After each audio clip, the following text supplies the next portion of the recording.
Give thanks every time. All right, okay.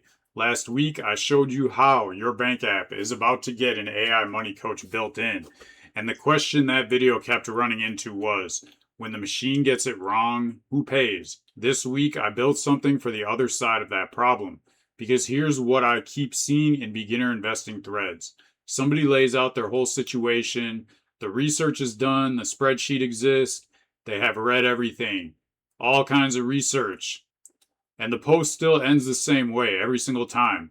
What would you do? And then I see the replies, and it's all people like replying the same like two or three index funds that are trending on whatever platform. And it's just the same story every time. So people don't need more information.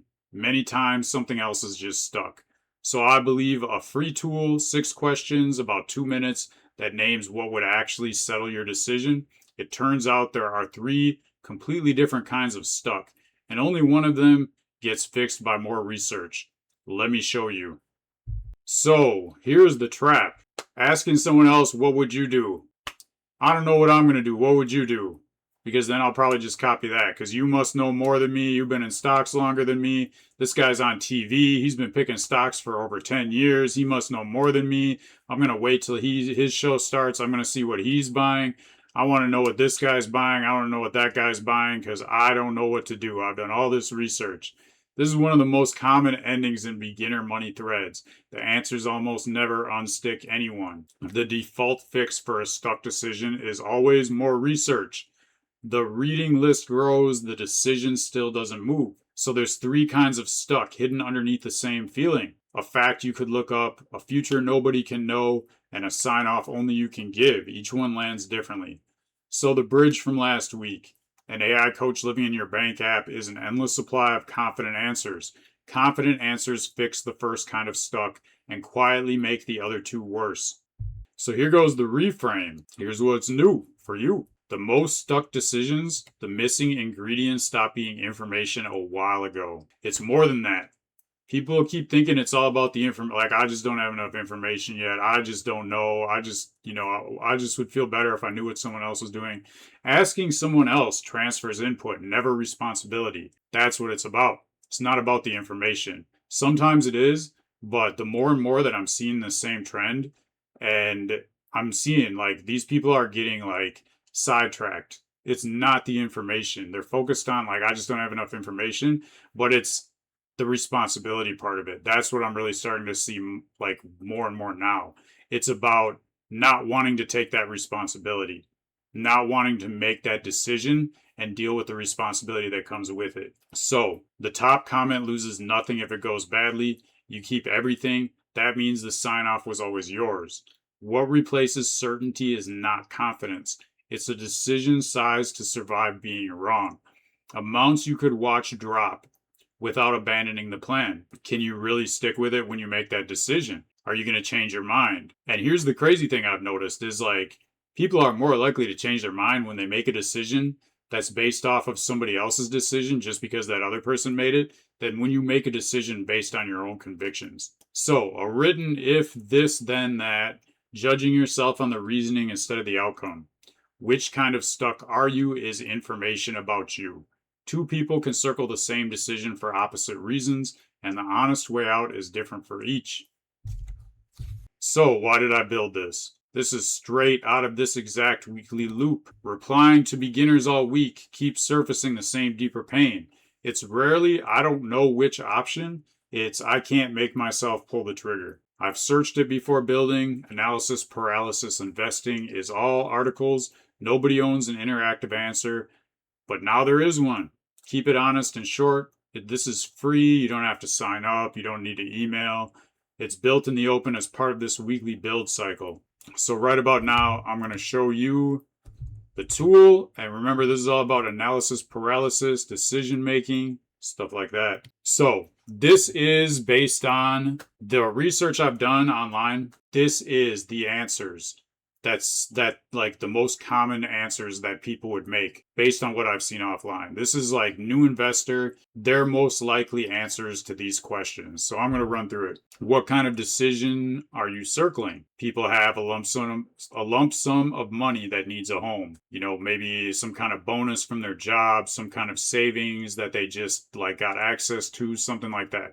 That's usually how these posts start. People talk about, I just got this money, this money just came free to where I need to find a new way to invest it. Thinking about moving this money from here to there. So that's usually how it starts. So then suppose someone handed you the exact piece of information you feel you're missing.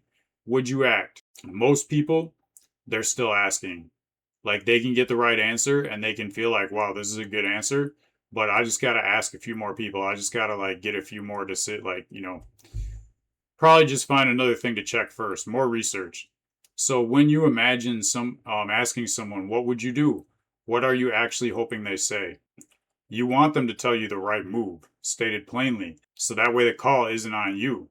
That way, it's their call. Like in your mind, it's like, okay, well, if this doesn't work, then I didn't make the decision. Like I don't have to be so hard on myself, that kind of thing. So how much research have you already done on this? It's always like, I've been researching this so much. I've done a ton of research. Now I'm going on these boards online, trying to ask questions, trying to find people, stuff like that. But it never feels like enough. It just never is enough. So picture this decision feeling wrong a year from now. What made it feel that way? And then it's like people whose opinions you care about thinking it was a bad call. Why did you do that with your money? What were you thinking? You should have just listened to this person instead of that person. What made you think that was a good idea? Why did you it's your money, like the more I see this, the more I realize there's a lot more going on underneath the surface of all these questions, of all these people asking for money advice. So if the decision was guaranteed reversible for 6 months, would you make it right now? Instantly, yes. If I could undo it, I would do it today. If it's something I could but that's not life. Like usually life doesn't work like that.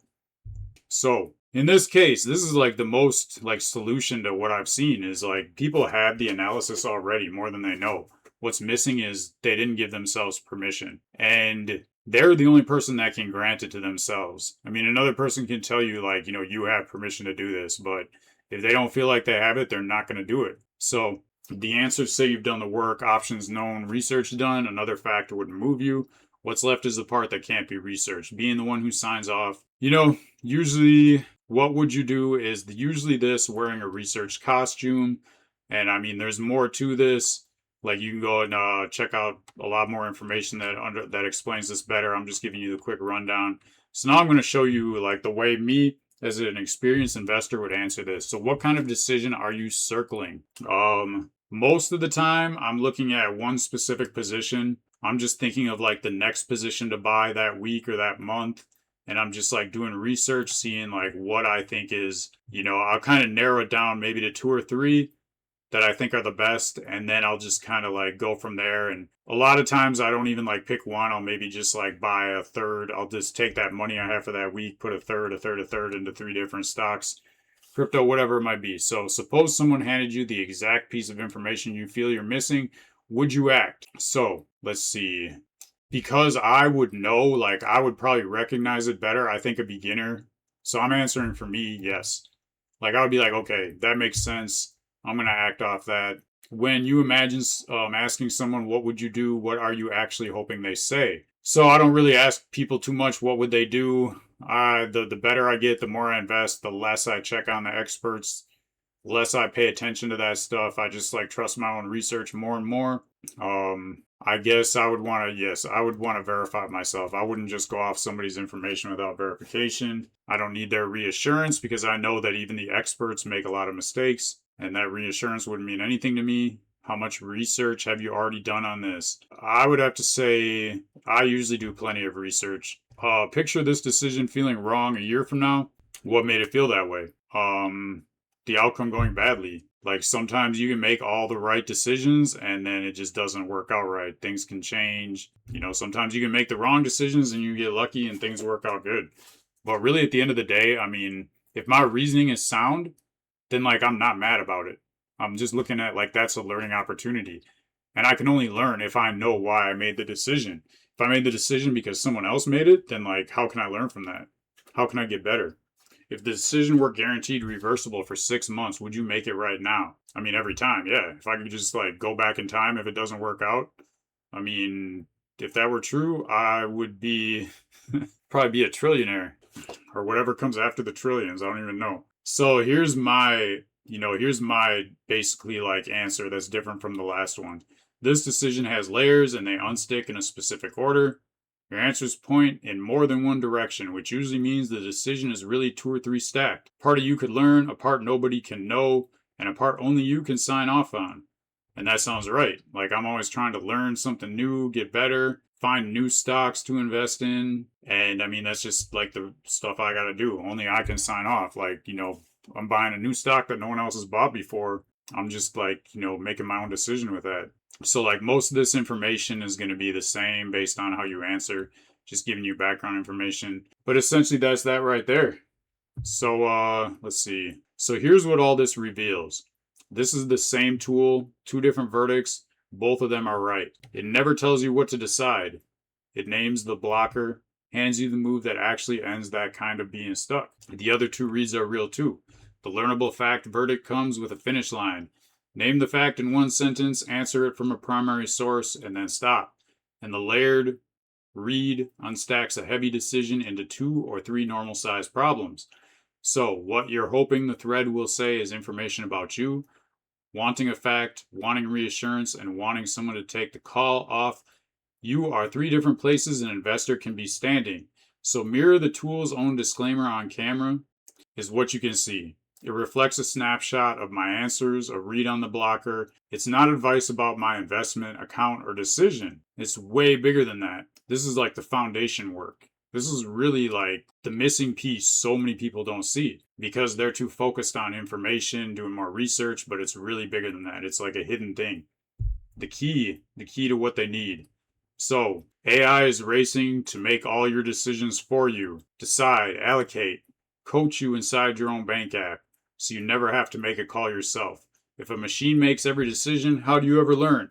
How do you get better? And when is it wrong? Is it not the one who pays? The goal was never to outsource the decision. It's to become an investor who knows your own style and improves over time.